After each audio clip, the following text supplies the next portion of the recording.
Hi everybody, my name's James and I am doing some product reviews on theatrical lighting fixtures used in DJ and professional entertainment markets. And today I am going to be talking about a product from Betopper. Now Betopper, if you haven't heard of them, they're designing products that are designed very much at the low end of the market. And I say that very nicely. This is products that are meant for DJs, they're meant for people with very little money, and I'm really interested to see if Betopper can produce products that will be great for amateur dramatics, schools, DJs, small bands. There's a whole world of people who need products that are cheap, and I'm really lucky they've sent me one. So here it is. This arrived just the other day. I actually got two, I have to admit. That is it out of the box, but do you want to help me open the box and we'll have a look? So this is the difficult bit, unboxing videos.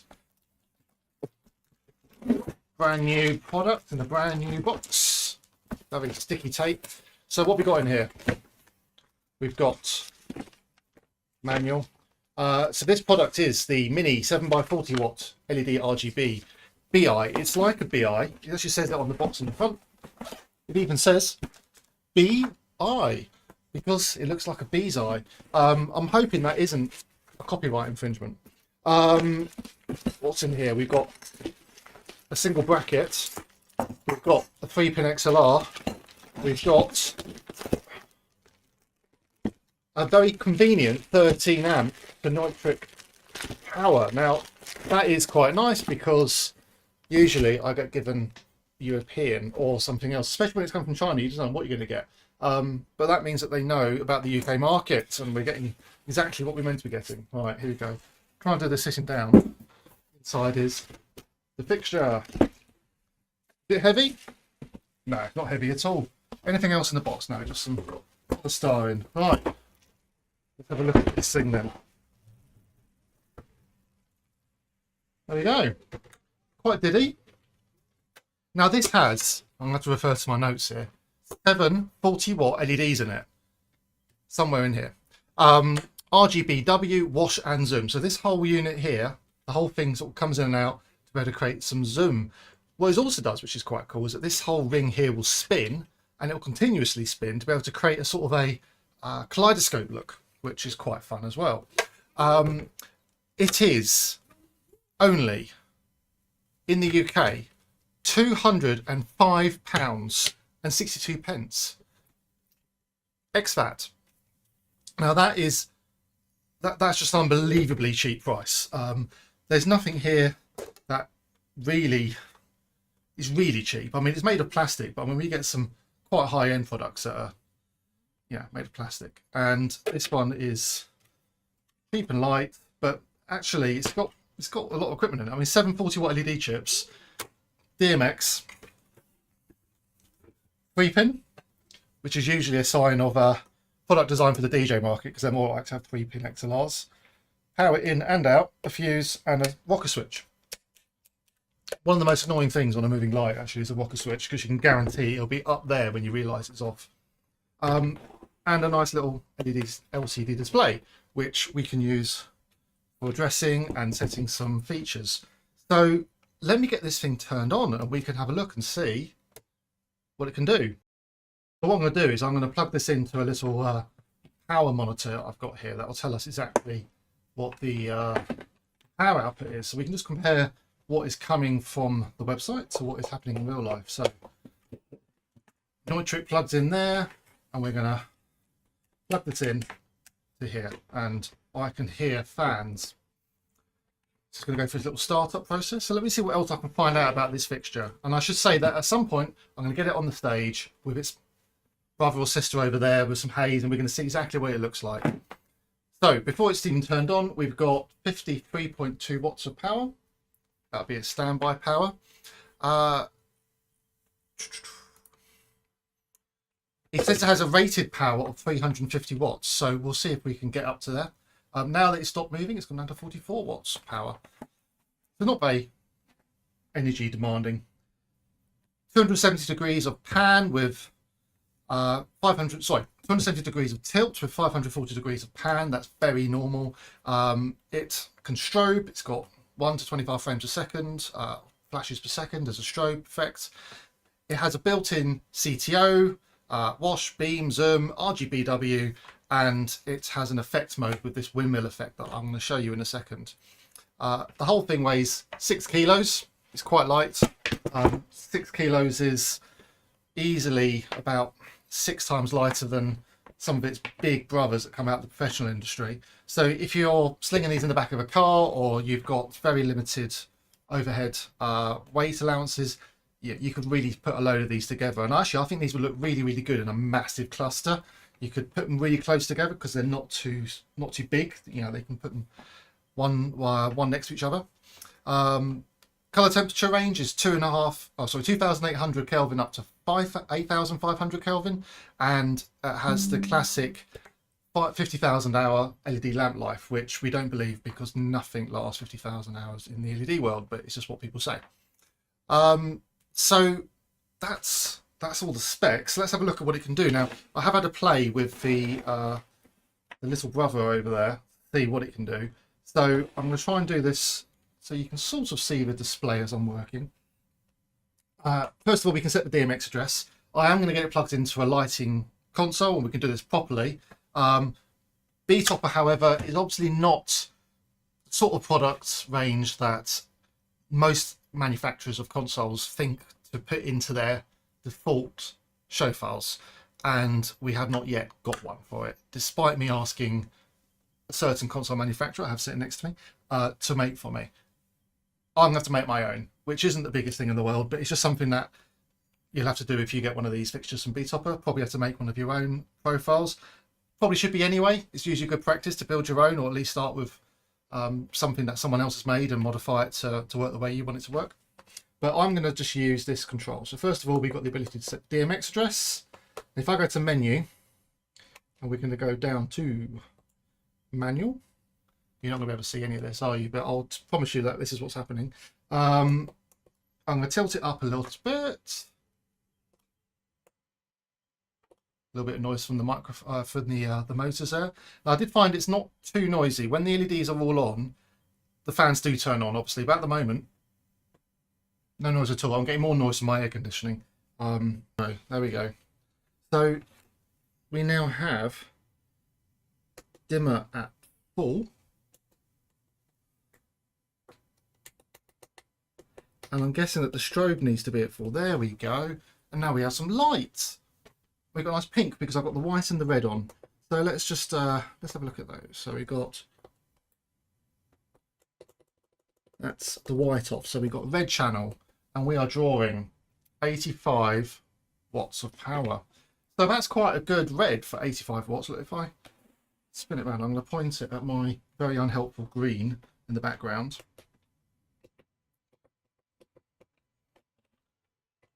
Now there we go. Ooh. Turn off the lights at the back, and you can sort of see sort of the spot we're getting there. It's very difficult to be subjective about these things when you're looking at it on a camera, so you have to sort of take my opinion for it a little bit. It's okay. I wouldn't say it's, you know,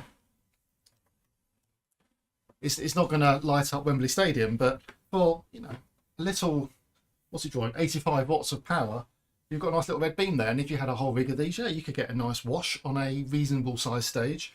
I would suggest that maybe 4 metre high stage, as most schools or amateur dramatics venues might be, would probably be the sweet spot. If you went up much higher than that, you might find it's just a bit of a dull wash.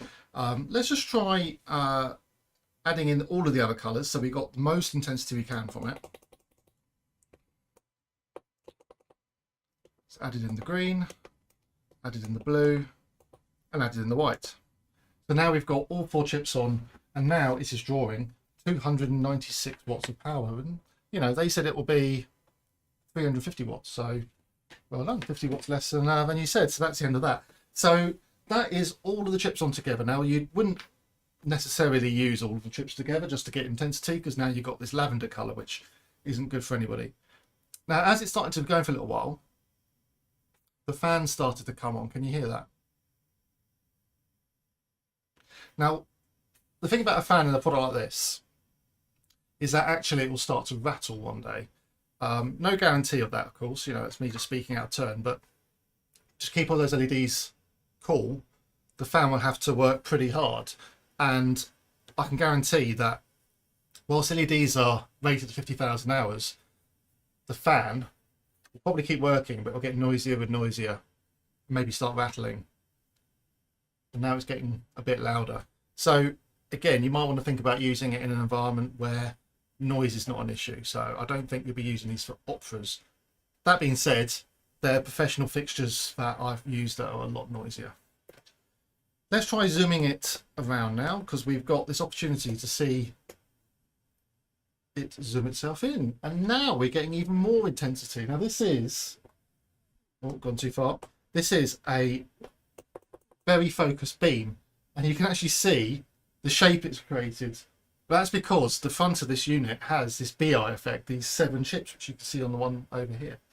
So we can't get a nice round edge at this distance. It might be different when we get it on the stage, but we're seeing each individual cluster on it. If I zoom it back out again, in fact, let me do it gradually.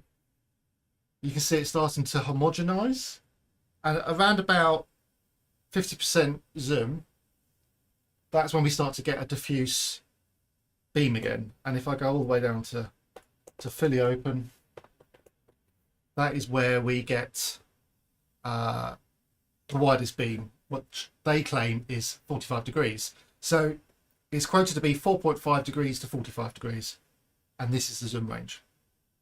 Now, in addition to this, there is this kind of cool feature, and I'm going to bring it round, and I'm going to have to turn it down a bit actually, so you can see this on the camera. So I'm going to just turn down the intensity a bit, so we can see the lens nicely. Maybe around about there.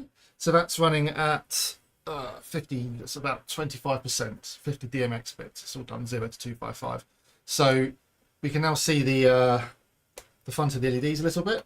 Let me show you what that does when we're actually zooming, so you can see the actual mechanism. So you can see that whole nose just popping out there and then popping back in.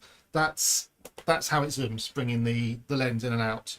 Now, what's also going on, if we just sort of look a little bit, there is a chip for every single lens. You hear the fan's gone down now as well. If I turn on the zoom rotation, you see that it's actually turning the front. So we could almost use that as a way of indexing the shape of the beam, but as you just saw, it's also got this continuous rotation. I guess that makes this fixture's party piece. And if I turn it around, you can sort of see what it's doing on the wall. So I've turned it down now a bit, but it's just sort of flashing in and out. It's just lots of zoomy beams bits going backwards and forwards. Really, it's good for eye candy. It makes the front look quite nice. The look that comes out the front of it, I wouldn't use for a lot of things. I think it's much nicer to look at than it is for the beam. But that's kind of a cool effect. It's also kind of just, I think, something they've done because they could. I'm not sure if it's really that ingenious as to have a continuously rotating lens in front of lots of other lenses. As the whole case goes past each LED, you get a dip in light because the lenses don't line up anymore, and then they come back into focus again. So you've got this very strange sort of effect going on here. But then, of course, you start zooming it as well whilst it's doing that, and then you start to get all sorts of magic, because then it will move that chip in and out at the same time. And now, if I spin it around, you'll see we've actually got a bit of a dancing light thing going on. And that's because we're starting to play with the zoom. So it is quite a clever fixture. You can do some things with it. And I'm going to come back now to the price. £205, it'd be about $250, and that's with a discount on the website. And of course, if you use a code that I put in the bio attached to my review, you get another discount on top of that. So well worth having a look at that if you're interested in buying this fixture, because you probably get it for about £175. And if somebody told me when I was at school or starting off in amateur dramatic theatre that I could have had a moving wash fixture that cost me £175, I said, give me 10. You could do an entire rig's worth of lights, and actually it gives you all you need for a moving light. Now, let's just take a hypothetical. Let's just be very disingenuous to Betopper, because actually I really like the company and I think that the product is actually really, really good for the cost of it. But if we were going to be disingenuous, you could say that it might only last you 5 or 6 years. And that's bear in mind that you probably wouldn't use it continuously. If you're in a school environment or amateur dramatics, you might use it maybe, you know, every third week or something for a weekend show. I think you'd find that the modern products that we can get now very cheaply from companies like Betopper are using very common components that are very well tested, because they're OEM parts that come out of the same manufacturing sites as a lot of the professional companies. Now, I don't think they are built to the same standards. They can't be, not for the price. But you are using, you know, chips that have been built in a factory alongside lots of other LED chips, and they generally don't fail. The sort of things that are going to fail will be the motors, the fans, and possibly, as I found, the buttons that weren't working brilliantly. On this one, that one is fine for some reason. So I would be very open to the fact that you get a lot of light for £180. And if you needed to create an entire rig of something for an event, for you know, a big gig, actually you could do quite a lot for your money by getting 30 or 40 of these for a few £1,000s instead of one fixture for a few £1,000s at a professional level.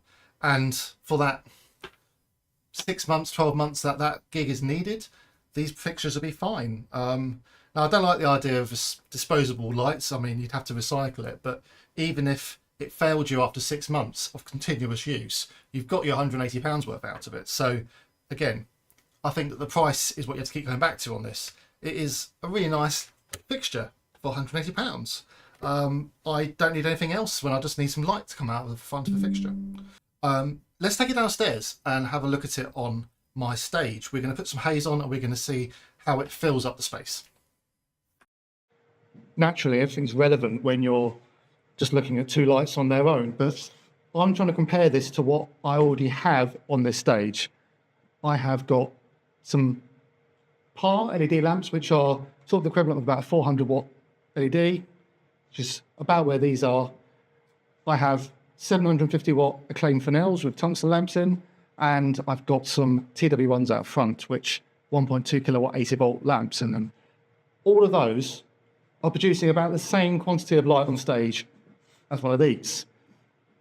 What this Betopper product is able to do is to use its features, the zooming, all of these, the rotating lens that creates all these fantastic effects. All of these are filling the stage with some fun looks, some fun effects. And as a wash light, it's all you need. It's able to fill the whole stage, just a pair of them. Now, I have this fixture at the moment at about 2.5 meters off the stage. It's not that high, but if I went all the way up, it would have no problems washing the entire stage. That 45-degree field from one corner could backlight my whole stage, which is not huge. It's about 5 meters by 4 meters, but it's more than enough to get 20 people on for a small performance. So I can imagine that with 20 of these, I could fill up a much larger stage. But I think I'd rather have a more powerful light and bring the zoom in on it. Where I think this fixture is really going to work is for those really small venues like this one, maybe in a DJ situation or in a school or an amateur dramatics venue. In this particular venue, I could really see, maybe 2 per bar as a side light, working really well as a wash. If it was a DJ or a band, I could imagine these as a floor package, doing some fun effects into the air like they're doing at the moment. And because they're quite simple to set up, it's just a single hook clamp, didn't come with a safety bond, so if you are thinking about buying some, make sure you buy a safety bond. But it's very easy to rig and set up, 3 pin in, 3 pin out, and you can even daisy chain the nitric power connectors between each other, so very easy to rig as well. So you could really easily put this into any sort of small venue if you're trying to do something with, say, a band or a small DJ set. You can just set them up around the outside, plug them all together, leave them in a manual setting, or put them into a lighting console and actually run the cues and bust with it. I think you can have quite a lot of fun. And because it's quite responsive, it moves very quickly. The actual unit has a fast swing to it because it's very light. That means you can get some really quick effects with it. You could also really quickly move the zoom range in and out, and you could do that whilst it's doing this rotation. So you could get some really quick looks and effects in the air. And of course, being LED means that all 4 channels, RGBW, they are all very responsive and can work in timely music and in accordance with your busking. So what do we think of this fixture? I'd love to know your thoughts. Personally, I like to think that there is a fixture for everyone and that every fixture has a place. In this situation, I'm not going to be suggesting that the National Theatre or the Royal Opera House should be buying Betopper products. I don't think there's anything wrong if they did, but I think this product is perfect for people who need to buy half a dozen lights on a budget because they want to get big impact for a very low cost. £200 a unit, you just can't go wrong with something like that. And frankly, it's got all the light in it that I'd want.